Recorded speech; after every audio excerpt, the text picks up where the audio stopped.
লোকসভা ভোটে দাঁড়াবো যদি মানুষ চায়, কিন্তু মুসলমান যদি আমাকে চাই হারাবো, এবং বিধানসভায় যদি মানুষ চাই দাঁড়াবো। আমার ভাইয়ের ওপরে যখন অত্যাচার করেছে, আমার ভাইকে যখন বেইজ্জতি করেছে, আমার ভাইকে যখন জেল খাটিয়েছে, আমার ভাইয়ের যখন কলার ধরেছে, আমার ভাইয়ের নবীর সুন্নাত টুপি ছুঁড়ে যখন ফেলে দিয়েছে, কাসেম সিদ্দিকীর ভাইয়ের পাশেই তাহলে সরবেরিয়া বাজারে পার হয়ে আমার গাড়ি বাম দিকে আমাকে বোম ছুটলো। রাত তো 11:30 বাজে আমাকে বোম ছুটছি, আর আমি সরবেরিয়ার কাছে এসে বলেছি, আল্লাহ তুমি বিচার করো। আমার গাড়িতে বোম ছুটলো, আল্লাহ তুমি বিচার করো। আর তিহারে যাচ্ছে, তিহারে ওর পাগলামি ঠান্ডা করে দেবে তিহার। মুখ্যমন্ত্রী আমার আব্বুর কাছে আসলেন, আমার আব্বুর কাছে এসে দোয়া নিলে আব্বু বললেন, বাবা আমি একটা তাবিজ দিচ্ছি, তুমি এটা হারুনপুর বাজারে আমার জলসা হচ্ছে, আমি জলসা করছি, মাইক করে এসে ফেলে দিল, পাত্রীগুলো লাঠি মেরে সব ভেঙে। মানুষ যদি চায়, হিন্দু মুসলমান দলিত আদিবাসী কাসেম সিদ্দিকী যদি চায়, তোমার ফুরফুরা শিল্পী যদি ভালোবেসে থাকে, তারা যদি চায়, তারা যদি আমাকে হাত ধরে টেনে নিয়ে এসে বলে আপনি দাঁড়ান, অবশ্যই না, অন্দোলনে দাঁড়াবো, লোকসভা ভোটে দাঁড়াবো, হয়তো যদি বাড়িতে বিধানসভায় দাঁড়াবো। মানুষ যদি চায়, মানুষ যদি কাসেম সিদ্দিকীর হাত ধরে টানে, আমি রাজি আছি।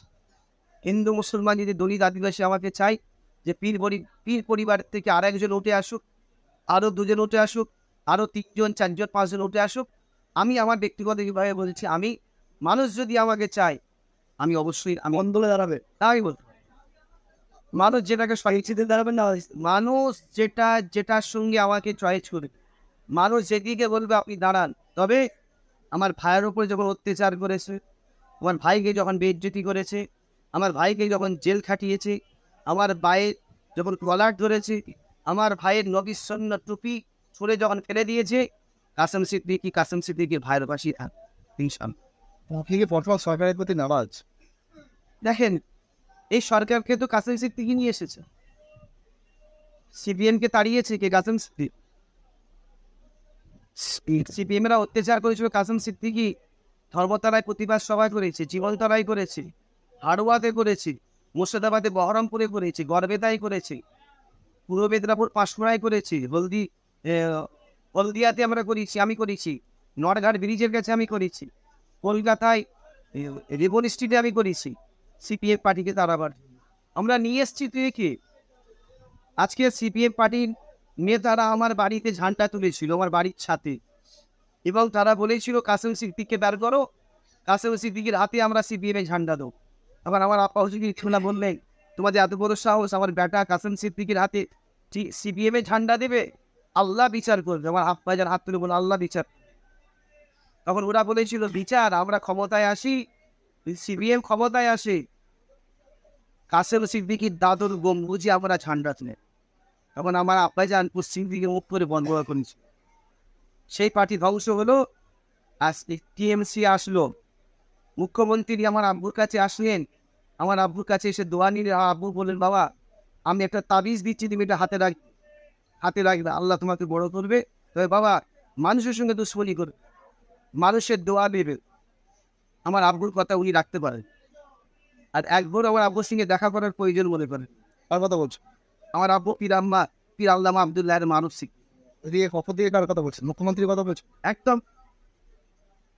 মুখ্যমন্ত্রী আপনার আন্দোলনের কাছে আসতেন? হ্যাঁ আসতেন নাকি, যখন সিপিএম এর জবানাই ছিল আসতেন, আজকে দোয়া নিতে আসলেন। আজকের ওনার কথাবার্তা শুনে, ওনার চালচরণ, ওনার বক্তব্য, উনি যেভাবে মানুষের সঙ্গে দুশ্মনী করছে, ওনার নেতারা যেভাবে চুরি করছে, আজকে আমার আব্বু বা আমরা সব ওনার পাশ থেকে সরে গিয়েছি।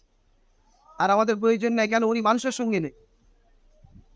আজকে বলুন তো, ওনার নেতারা সব চোর। আজকে 5 জনকে ধরেছে, 10 জনকে ধরেছে, এদেরকে সবাইকে ধরুক। ইডি যদি এদের সবাইকে ধরে, সবাই জেল খাটবে। আমি বলেছিলাম আমি দরবারে বসে।